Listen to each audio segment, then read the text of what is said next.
এলাকার মানুষের কথা মাথায় রেখে গারুলিয়া পুরসভা এলাকায় রাজ্য সরকারের উদ্যোগে মোট 6টি স্বাস্থ্যকেন্দ্র চালুর অনুমতি দেওয়া হয়েছে। এর মধ্যে ইতিমধ্যেই 5টি কেন্দ্র উদ্বোধন করা হয়েছে। তবে উদ্বোধন হলেও 4টি স্বাস্থ্যকেন্দ্রে চিকিৎসক না থাকায় সেগুলো বন্ধ রয়েছে বলে অভিযোগ। শুধুমাত্র একটি কেন্দ্রে আংশিক পরিষেবা চালু রয়েছে। এতে চরম ভোগান্তির মুখে পড়েছেন স্থানীয় বাসিন্দারা। প্রাথমিক চিকিৎসার জন্য অনেককেই আশেপাশের অন্য এলাকায় ছুটতে হচ্ছে। তোমার ফিসটা শুধু চালু করেছি, বেড টেড সব এই ঘরে সব রাখা আছে। ডাক্তার কি আসবে না? কি জানি, পৌরসভা জানে। থাকলে তো ভালোই হতো, থাকলে ভালোই হতো। ডাক্তার আসলে না, মানে অনেক পেশেন্ট হতো। প্রচুর তো আশেপাশে তো প্রচুর। আশেপাশে আসছে তোমার কীরকম দেখো হুট করে। আর আমাদের কী বলতো, এখন কোনো ওষুধও দেয় না। আমরা ফিল্ডে গিয়ে বলি জলের ট্যাঙ্কে যেতে, জলের ট্যাঙ্কে ডাক্তার দেখে ওষুধ দেয়। এরকম যদি আশেপাশে মানুষরা এইখানটা বসে তাহলে একটুখানি তাদের সুরা হতো। অনেকে যেতে চায় না। কতদিন হয়েছে এটা? এটা তাও আমাদের দু বছর হয়েছে। বিজেপি নেতা কুন্দন সিংয়ের দাবি, শুধু বিল্ডিংই হয়, পরিকাঠামো বা স্বাস্থ্য কোনো দিকেই নজর নেই এই সরকারের। রাজ্যে পালাবদল না হলে নতুন করে কোনো জিনিস করা সম্ভব নয়। শুধু নতুন করে বিল্ডিং হয়, কন্ট্রাক্টররা শুধু পয়সা কামাচ্ছে, তারা কমিশন পাচ্ছে, নেতারা কমিশন পাচ্ছে। কিন্তু এই স্বাস্থ্য কেন্দ্র চালাতে জন্য যেই লোকদের দরকার আছে, আপনার ডক্টর,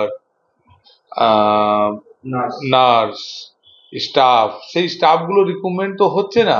শুধু বিল্ডিং বানিয়ে ফিতে কেটে সেটাকে উদ্বোধন করে দেওয়া হচ্ছে ছবি তোলার জন্য।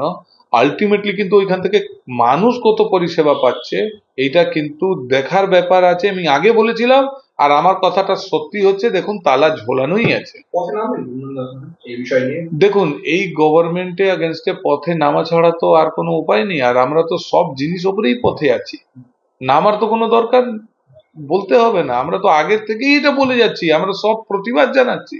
এর একটাই রাস্তা আছে, যেদিন এই সরকার চলে যাবে তখনই এর চেঞ্জেস আসবে, রিক্রুটমেন্ট হবে। নতুন কোনো রিক্রুটমেন্ট করার ক্ষমতা অর্থনৈতিকভাবে বা এদের সাহস নেই কি নতুন রিক্রুটমেন্ট করবে। তবে গারুলিয়া পুরসভার স্বাস্থ্য বিভাগের মেয়র পরিষদ সুব্রত মুখোপাধ্যায় জানান, পরিকাঠামো সম্পূর্ণ তৈরি রয়েছে। ডাক্তারের ঘাটতির কারণে পরিষেবা দিতে সমস্যা হচ্ছে।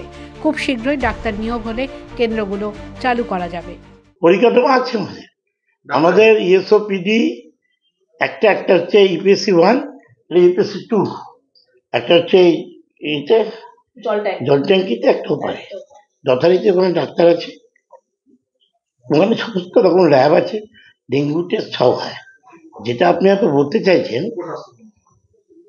আমাদের 6টা আরবান হেলথ সেন্টার 6টা আমাদের স্যাংশন হয়েছে। তার মধ্যে একটা অনগোয়িং স্ট্রাকচার, ঠিক আছে, আর 5টা কমপ্লিট। তার মধ্যে 20 নম্বর ওয়ার্ডেরটা আমাদের ডাক্তার পেয়েছি, আমরা স্টাফ পেয়েছি, ভালো চলছে 20 নম্বরে।